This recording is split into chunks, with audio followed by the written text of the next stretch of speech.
तो welcome class, welcome to the new lecture जिसका नाम है addicted newborn.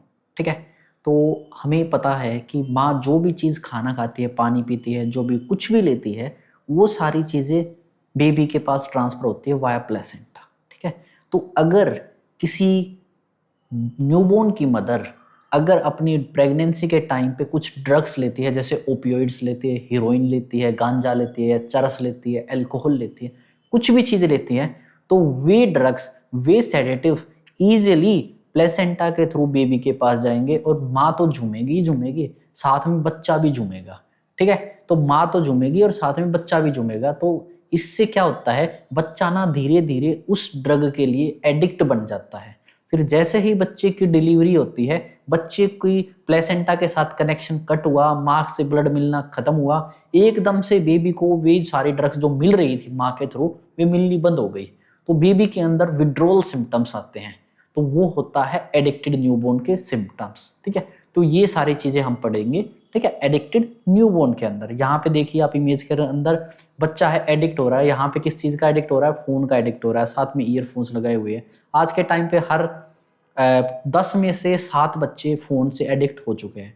Mother and father क्या करते हैं, अपने काम अपने सिर से बला टालने के लिए बच्चे को फोन पकड़ा देते हैं। फिर धीरे धीरे बच्चा उन फोन के लिए एडिक्ट हो जाता है, फिर बच्चे से हम फोन छीन ही नहीं सकते। ठीक है, तो मेक श्योर ऐसा आप लोग ना करो अपने फ्यूचर में। ठीक है, तो बात करते हैं एडिक्टेड न्यूबॉर्न। तो एडिक्टेड न्यूबॉर्न के अंदर वो न्यूबॉर्न आते हैं जो पैसिवली एडिक्ट हो चुके हैं due to something which transfer from mother to baby. ठीक है, तो लिख लेते हैं एडिक्टेड न्यूबॉर्न के अंदर, newborn who has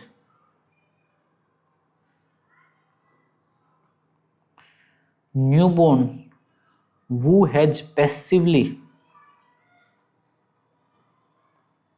newborn who has passively who has passively addicted to drugs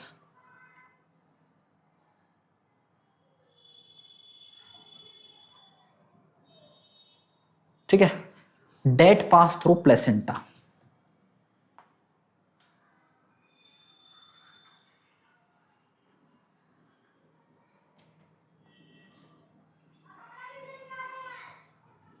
date pass through placenta. Okay, वे सारी ड्रग्स जो प्लेसेंटा के थ्रू बेबी को पास हुई, उसके लिए उसकी वजह से बेबी पैसिवली एडिक्ट हो चुका। एक्टिवली कौन एडिक्ट है, मदर है। बेबी के पास मदर के थ्रू आए हैं, इसलिए बेबी यहाँ पे पैसिवली एडिक्ट है।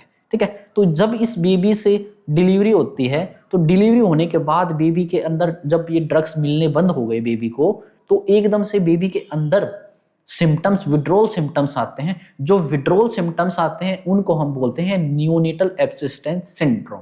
ठीक है, तो डिलीवरी के बाद जब बेबी को ये ड्रग्स मिलने बंद हो गए, क्योंकि ये मिल रहे थे माँ के ब्लड से, अब माँ का ब्लड से कनेक्शन बेबी का कट हो गया आफ्टर डिलीवरी, तो बेबी के अंदर जो विड्रोल सिम्टम्स आते हैं उनको हम बोलते हैं नियोनेटल एब्सिस्टेंस सिंड्रोम। ठीक है, तो ये लाइन भी लिख लेते हैं, this baby develop a withdrawal syndrome, this baby develops, ये बेबी डेवलप के अंदर डेवलप होता है अब withdrawals, this baby develops a withdrawal syndrome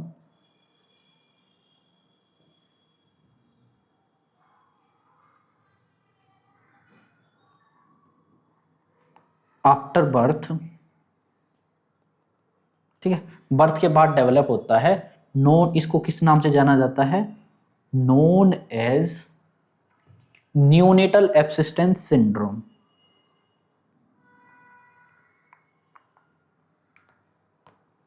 abstinence syndrome. ठीक है, NAS, नास, बेबी का नाश हो गया। ठीक है, उसको क्या हो गया, बेबी का हो गया नाश।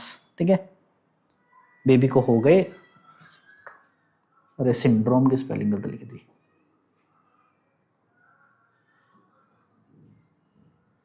ठीक है, बेबी के अंदर हो गया न्यूनेटल एब्सिस्टेंस सिंड्रोम या नास, NAS। ठीक है, नास। ओके, ये थे एडिक्टेड न्यूबॉर्न। अब बात करें ईटियोलॉजी की, क्या कोज और रिस्क फैक्टर है एडिक्टेड न्यूबॉर्न के अंदर, ठीक है। अब हम बात करते हैं ईटियोलॉजी की।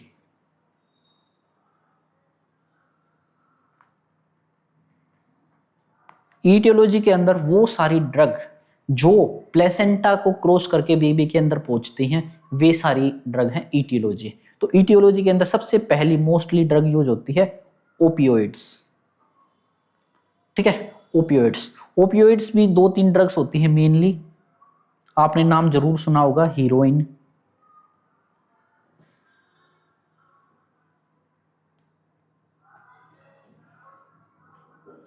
ओपियोइड्स के अंदर हीरोइन हो गया, और एक मेथाडोन होती है जिसको मैथ नाम से भी जाना जाता है, मैथ, ठीक है। मैथ का एडिक्ट है या हीरोइन की एडिक्ट है, ठीक है। मैथ और हीरोइन, मिथाडोन, ठीक है। मिथाडोन एंड ओपियोइड्स। सेकंड होती है सेडेटिव्स, कोई भी सेडेटिव्स मदर ले रही है, ठीक है, जिससे उसको नशा हो रहा है, वो कुछ भी हो सकती है सेडेटिव्स, कुछ ओरली ले रही है, हो सकता है आईवी से ले रही है, हो सकता है स्मोक कर रही है, ठीक है। तीसरी होती है कोकेन। अब कोकेन क्या होती है, एक नशा होता है, बस मेरे को कोकेन मैंने खुद नहीं देखी आज तक कैसी होती है। ओपियोइड्स वाले पेशेंट हमने देखे हैं, हीरोइन वाले देखे हैं, मेथाडोन वाले देखे हैं, लेकिन कोकेन वाले नहीं देखे, ठीक है। ओके, और एक चीज और हो जाती है एल्कोहल। ओके, ये थे ईटियोलॉजी। अब बात करते हैं हम पैथोफिजियोलॉजी एंड क्लिनिकल फीचर्स की। Now we talk about pathophysiology and clinical features.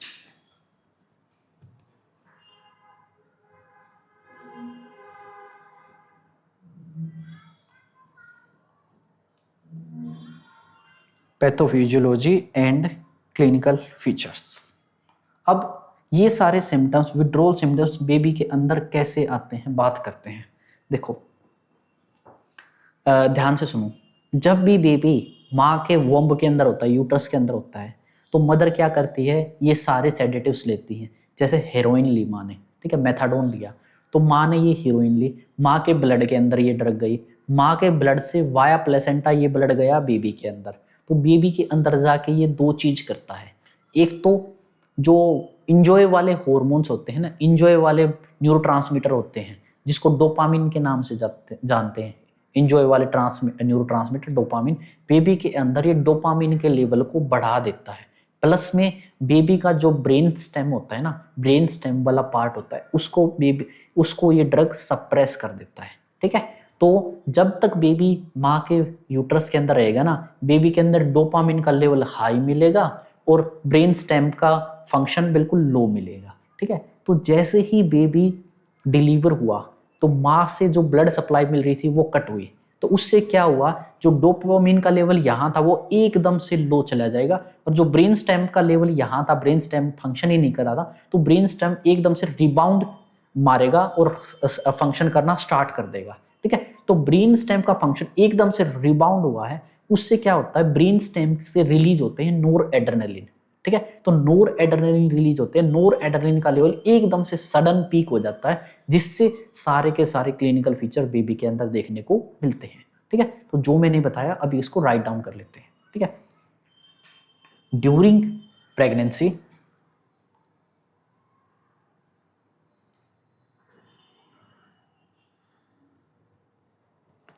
Pregnancy addictive substance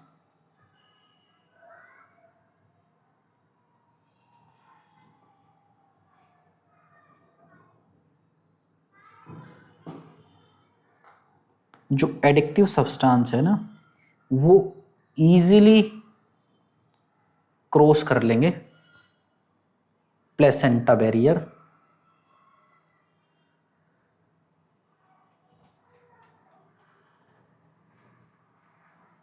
ठीक है, बेबी के अंदर पहुंच गए, ठीक है, एंटर कर लेंगे फीटस। तो बेबी के अंदर पहुंचेंगे तो बेबी को क्या करेंगे, फिजियोलॉजिकली डिपेंडेंट बना देंगे, ठीक है। फीटस बिकम बिकम फिजियोलॉजिकली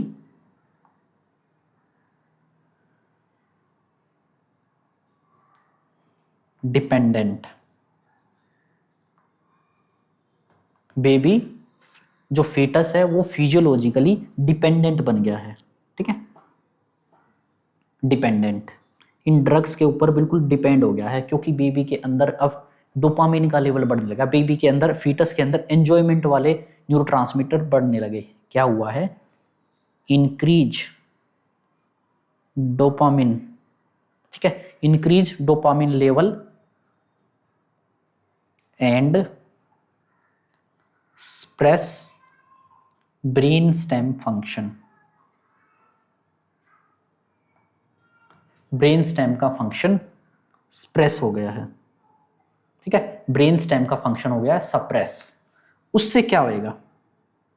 ठीक है, जब जब तक बेबी यूट्रस के अंदर है सब कुछ बढ़िया है, बेबी को बढ़िया मजा आ रहा है, फीटस को अच्छे से मजा आ रहा है, डोपामिन का लेवल हाई है, बिल्कुल अपने नशे में झूम रहा है, लेकिन आफ्टर डिलीवरी एकदम से सारी चीजें खत्म हो जाएंगी, ठीक है। तो क्या होएगा? After delivery supply suddenly stops.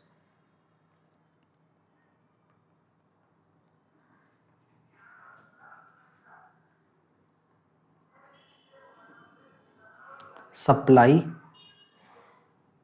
Suddenly stop, supply है वो सडनली स्टॉप हो गई है, ओके, सप्लाई हो गई सडनली स्टॉप। उससे क्या होएगा? ठीक है, जिससे रिबाउंड जो ब्रेन स्टेम है वो जिसका फंक्शन अभी तक सप्रेस था वहां पे क्या होएगा?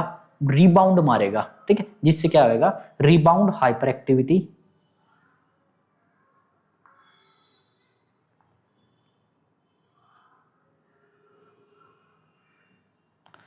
ऑफ ब्रेन स्टेम, ठीक है, rebound hyper activity of brain stem and decrease dopamine level, ठीक है, डिक्रीज डोपामिन लेवल, ठीक है। अब देखो ब्रेन स्टेम का फंक्शन एकदम से रिबाउंड मारा, उससे क्या होएगा?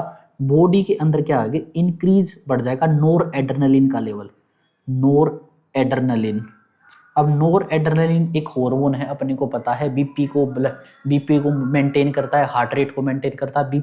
नोर एड्रेनलिन का लेवल जब बढ़ता है तो बीपी इंक्रीज होता है, इतना तो एडल्ट के अंदर अपने को पता है, लेकिन बेबी के अंदर जो सडन इंक्रीज हो गया उसकी वजह से कई सारे क्लिनिकल फीचर्स मिलते हैं आपको, वो हम पढ़ते हैं। नोर एड्रेनलिन, ठीक है, इंक्रीज नोर एड्रेनलिन लेवल, ओके, और डिक्रीज डोपामिन लेवल। अब बात करते हैं, अब ये जो हाई नोर एड्रेनलिन लेवल है ना, ये क्या करता है? ठीक है, लिखते हैं।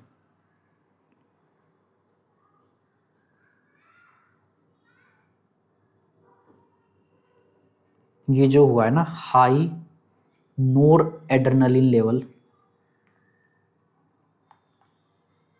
कोज, ये क्या कोज करता है? ठीक है, ये क्या करता है? सबसे पहले तो सीएनएस सिस्टम को, सेंट्रल नर्वस सिस्टम को अफेक्ट करेगा जाके। ये क्या करेगा? सीएनएस इरिटेबिलिटी,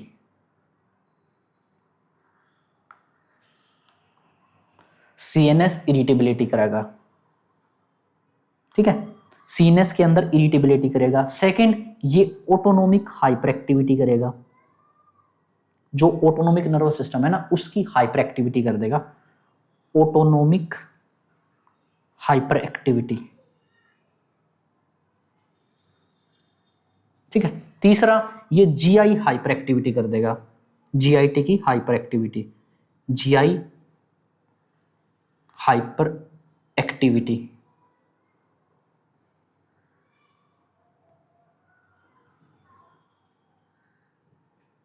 ठीक है, ये करेगा जीआई की हाइपर एक्टिविटी, जिसकी वजह से जैसे ही बेबी पैदा होता है ना तो इस हाई नोर एड्रेनलिन की वजह से ये तीन सिस्टम अफेक्ट हो गए, जिससे इन तीन सिस्टम के अलग अलग स्पेसिफिक क्लिनिकल फीचर्स अपने को देखने को मिलेंगे। जैसे बात करते हैं सीएनएस इरिटेबिलिटी के अंदर, तो अपने को पता है ब्रेन के अंदर कुछ भी होता है, मैंने आपको बताया हुआ है प्रीवियस लेक्चर्स के अंदर भी कि ब्रेन के अंदर कुछ भी होता है, चाहे वो इंजरी हो, चाहे वो मेनिंजाइटिस हो, चाहे कुछ भी हो, ठीक है, एनीथिंग, एनीथिंग मीन्स एनीथिंग। तो एक फीचर हमेशा देखने को मिलता है, वो है सीजर। ठीक है, तो यहां पे देखने को मिलेगा सीजर। ठीक है, सीजर देखने को मिलेगा। और बेबी जब रोएगा तो हाई पिच के साथ रोएगा। ठीक है, हाई पिच कराई, क्योंकि बेबी को चाहिए वही डोपामिन। ठीक है, बेबी को वही हाई लेवल पे डोपामिन चाहिए, तो बेबी हाई पिच कराई करेगा। तीसरा, बेबी का स्लीप हो जाएगा डिस्टरबेंस, स्लीप डिस्टरबेंस, बेबी सोएगा ही नहीं। ठीक है, बेबी कंटिन्यू रोता रहेगा। ठीक है, हाई पिच कराई, सीजर और स्लीप डिस्टरबेंस, ये तो होते हैं सेंट्रल नर्वस सिस्टम के सिम्टम्स। अब बात करते हैं ऑटोनोमिक हाइपर एक्टिविटी हुई है। ठीक है, हाइपर एक्टिविटी या कह लो over activity. Autonomic over activity हुई है, ऑटोनोमिक सिस्टम अपना एक्टिवेट हो गया, जिससे सबसे पहले बेबी के अंदर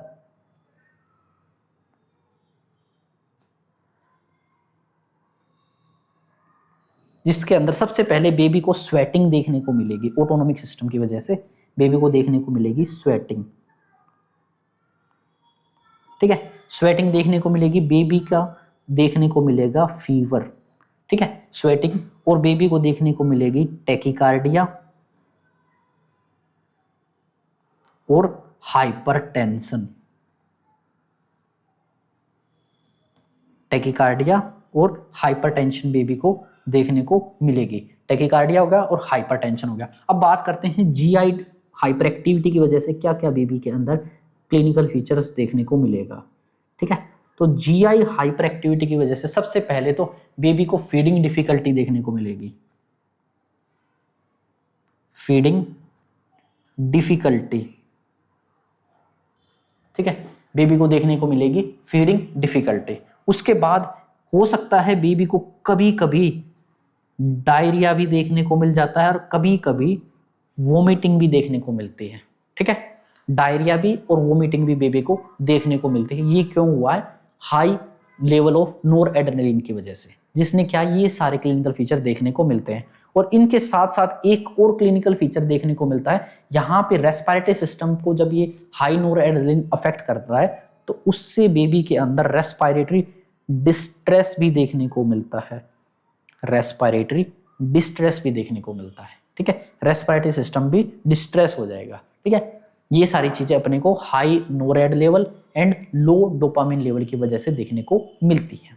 ठीक है, अब बात करते हैं ये क्लिनिकल फीचर कब देखने को मिलते हैं और कौन सी ड्रग में कब कब तक देखने को मिल सकते हैं। ठीक है, यानी मैं क्या कह रहा हूं, अगर कोई पर्सन, किसी की मदर ने ओपियोइड्स लिए हैं तो ये क्लिनिकल फीचर आफ्टर डिलीवरी कितनी देर बाद देखने को मिलेंगे। ठीक है, तो बात करते हैं ड्यूरेशन की। अब बात करते हैं ड्यूरेशन, ये कब से कब तक देखने को मिलता है। ठीक है, अगर किसी मदर ने लिए हैं ओपियोइड्स, ठीक है, ओपियोइड्स लिए हैं तो विड्रोल सिम्टम्स जल्दी आते हैं ओपियोइड्स के। तो यहां पे ओपियोइड्स के अंदर अगर ली है हीरोइन और वहीं ली है मेथाडोन, एक तरफ ली है हीरोइन, एक तरफ ली है मेथाडोन, तो अगर हीरोइन होती है ना, हीरोइन के क्लिनिकल फीचर सबसे जल्दी आते हैं, अर्ली। जल्दी भी कितने? 24 से लेके 72 आवर्स ये देखने को मिलते हैं। 24 से लेके 72 आवर, और 24 से 72 में से भी किसी को सेलेक्ट करना पड़े तो वो होगा 24 आवर। ठीक है, अब बात करते हैं मेथाडोन। मेथाडोन के अंदर थोड़ा सा लेट देखने को मिलते हैं। ठीक है, यहाँ पे क्लिनिकल फीचर्स थोड़े से लेट आते हैं, जो हमने अभी तक पढ़े वे सारे क्लिनिकल फीचर लेट कितने ये आते हैं, up to 5 to it take up to 5 से 7 दिन तक ले लेते हैं मेथाडोन के विड्रॉल सिम्टम्स आने के लिए। ठीक है, अप टू 5 टू 7 डेज। अब बात करते हैं अगर किसी की मदर ने ले रखी है बारबिचुरेट्स, इफ बारबिचुरेट्स, ठीक है, अगर बारबिचुरेट्स लिए हैं किसी के मदर ने तो ये आएंगे अप टू 7 डेज पे, तब बेबी के अंदर विड्रॉल सिम्टम्स आने लगेंगे अप टू 7 डेज। ठीक है, ये सारी चीजें। अब बात करते हैं डायग्नोसिस की। हमें कैसे पता लगेगा कि इस बेबी के अंदर एडिक्टेड न्यूबॉर्न वाले सिम्टम्स या विड्रॉल सिम्टम्स देखने को मिल रहे हैं या नियोनेटल एब्सिस्टेंस सिंड्रोम के सिम्टम्स देखने को मिलते हैं, तो हम बात करेंगे डायग्नोसिस। देखिए डायग्नोसिस के लिए एक स्कोर होता है जिसका बोलते हैं फाइनगेन स्कोर। फाइनगेन स्कोर, फाइनगेन स्कोरिंग करते हैं, बस इतना ही आपको याद रखना है। अब उसके बाद बात करते हैं इसकी मैनेजमेंट की। हम कैसे मैनेज करेंगे एडिक्टेड न्यूबॉर्न को, या उस न्यूबॉर्न को जिसके अंदर न्यूनेटल एब्सिस्टेंस सिंड्रोम देखने को मिल रहा है, या जिसके अंदर विड्रॉल सिम्टम्स देखने को मिल रहे हैं, तो हम मैनेज कैसे करेंगे। ठीक है, तो मैनेजमेंट के अंदर सबसे पहले बात करेंगे हम सपोर्टिव मैनेजमेंट की। यहां पे हम करेंगे सपोर्टिव मैनेजमेंट, उस बेबी का करेंगे सपोर्टिव मैनेजमेंट। जैसे उसको सबसे पहले काम इन्वायरमेंट प्रोवाइड करेंगे। ठीक है, उसको करेंगे काम इन्वायरमेंट प्रोवाइड, ऐसा इन्वायरमेंट जहां पे उसको स्टिमुलेशन कम से कम मिले। ठीक है, कॉम इन्वायरमेंट। उसके बाद उसको मदर के साथ रखेंगे, रूमिंग इन, यानी मदर के साथ रखेंगे। ठीक है, और उसके बाद फ्रीक्वेंट फीड देंगे। ठीक है, बेबी को फ्रीक्वेंट फीड देंगे। ठीक है, और उसका हाइड्रेशन लेवल मेंटेन रखेंगे। Frequent feed and hydration. उसके बाद अगर बेबी को सीजर आने के चांसेस है तो अपना प्रायोरिटी होती है बेबी को कोई सेफ्टी प्रोवाइड करना। ठीक है, तो प्रिवेंट